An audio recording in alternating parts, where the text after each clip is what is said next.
Caro, guten Tag, hello, good evening, cake email.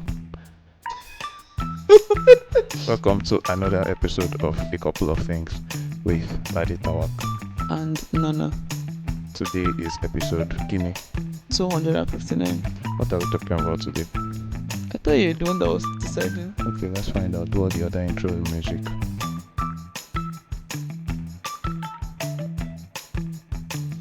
How are you? I'm exhausted. Why? I don't know. I only slept for like 4 or 5 hours today, and then I've been out of the house almost the whole day, and I'm just really tired. Sorry. Oh, Thank you. How are you? I'm fine, but this is not about me, it's about you. What have you been up to lately? What have I been up to lately? Why are why are you having 5 hours sleep now? Are you now a founder? Oh my god. Can you stop with the founder thing? But what have I been up to lately? What have I actually been up to? I've been doing a lot of Pythoning. That's why I'm awake till 1 a.m. Hashtag founder mode. Okay. I've been doing a lot of Pythoning and then preparing for an 8K. And by preparing for an 8K, I mean I ran an 8K once. And that's Congratulations. How do you feel about that? I feel very thrilled. I did a whole episode about it yesterday. Yes, I know. So So let's talk about that. So was it hard? oh, of course it was hard. Yes. Like when I was at like 3K or 4K, I was like, okay, I don't want to do this again. I want to go home. But that was literally when I was turning back.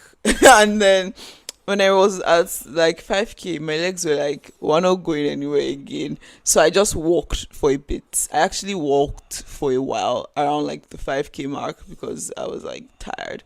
And then I got my energy back and I gave it a push at the end. And it was very exciting. So basically I can call that a an analogy about life, right?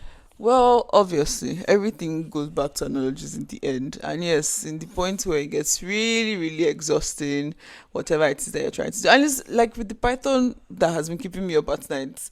Like when I feel like I'm hitting my head against the wall with it and I'm like, okay, I don't know what I'm doing again. I actually just leave it. But in the instance of the run, I can't leave the run. Right, I'm in the run, so but I can reduce my pace, I can take my time or whatever. And in the context of Pythoning, which is the thing that is coming to my mind because that's what is really taking after my life right now, is I leave it for a bit and then come back to it. So I guess when the going gets tough, quit, then continue again. That's the lesson. Okay. So it's not the tough get going. No, the tough quits and then they continue. Well, the tough may keep going, but the wise quit temporarily and then come back to it. Well, you just said in the race you didn't quit, which is like the same way with life, rat race, capitalism. Please, let's not talk about rat race and capitalism. But it's not about literal quitting. It's metaphorical quitting in whatever instance. In the running, I actually quit running. I wasn't running anymore. I stopped running. So Okay. I still quit. Okay. But then I picked up running again in the middle of the run. So in the whole 8K, I didn't run the whole 8K. I walked in some parts. So what advice would you give to those people who say Mama Henry is no quitter? The wise quit temporarily and pick up again. Okay. Thank you very much for your wise words. You're welcome. Okay. This is what you are blessed with every day of your life. You should be giving like extra offering in church. Okay. So, but what, like yesterday's episode where we were talking about hard things. So, really, what is it about us that wants to do hard things? That's a very good question. Thank you for that question. Thank you very much for that question. I think that there is a concept of ourselves that we have that is only built stronger when we challenge ourselves to do things and we actually do them.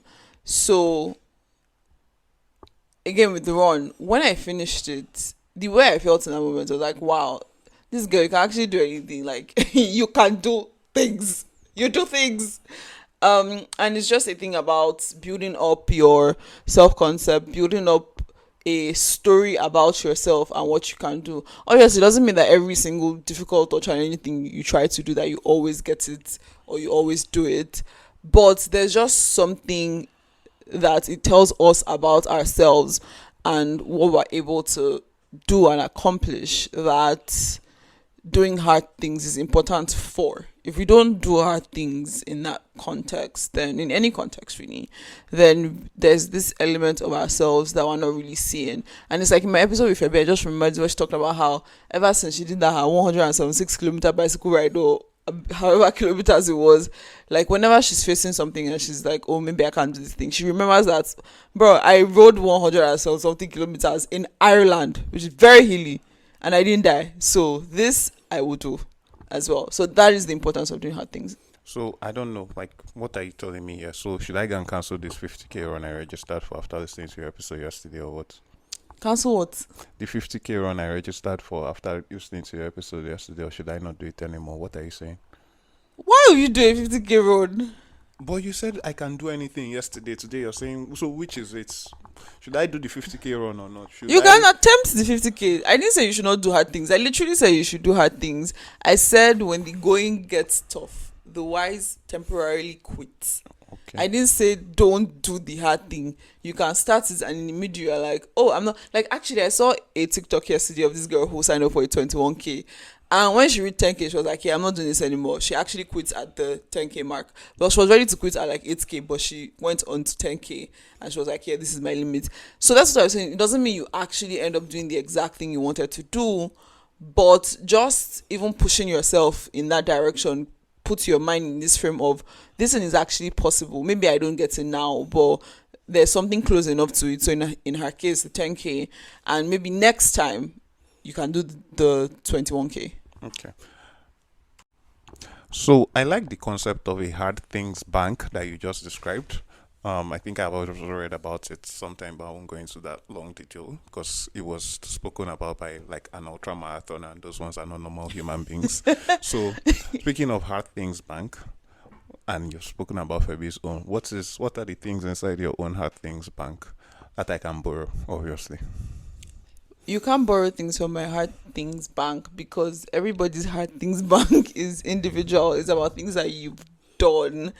But although you can be inspired, like with Febi now, I'm not going to do a 175-kilometer bike. I'm not that inspired, but I am inspired to do other things like run an 8k, maybe run a 15k or a 20k, right? So I'm not telling you to inspire you. What are the things in your current bank that what you are want the to share? things in my current bank? That's a very interesting question. Thank you for asking that question. What's currently in my bank? I mean, most recent, I ran an 8k after not running in so long, and I did it in under 18 minutes. Even though I told myself I expected to do it in 2 hours. So that I'm very, that's something in my very recent hard things bank.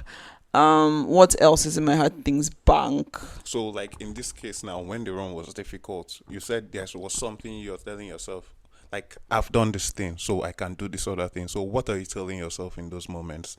What are the things you've done that you used to push yourself to do other hard things?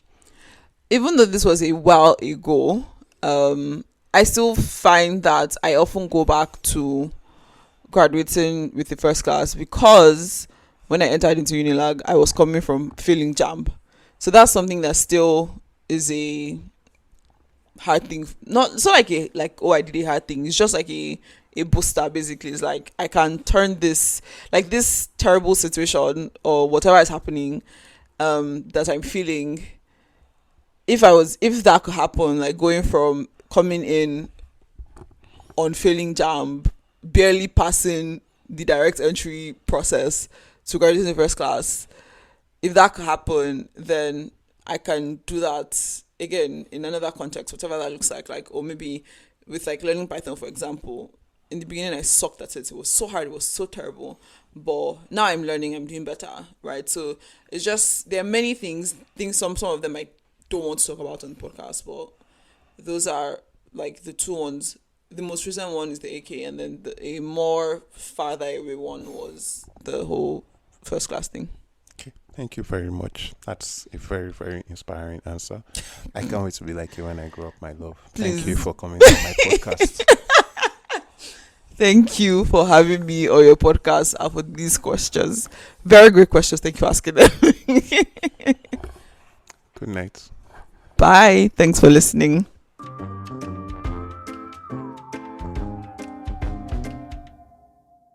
Also, ask me questions. Submit a question. Submit a question. Thank you. Thank you for listening to today's episode of A Couple of Things. If there was anything you found interesting or insightful or you enjoyed the episode, please do share to someone or multiple people. Like, leave a comment, and definitely do subscribe and all the nice things. Bye.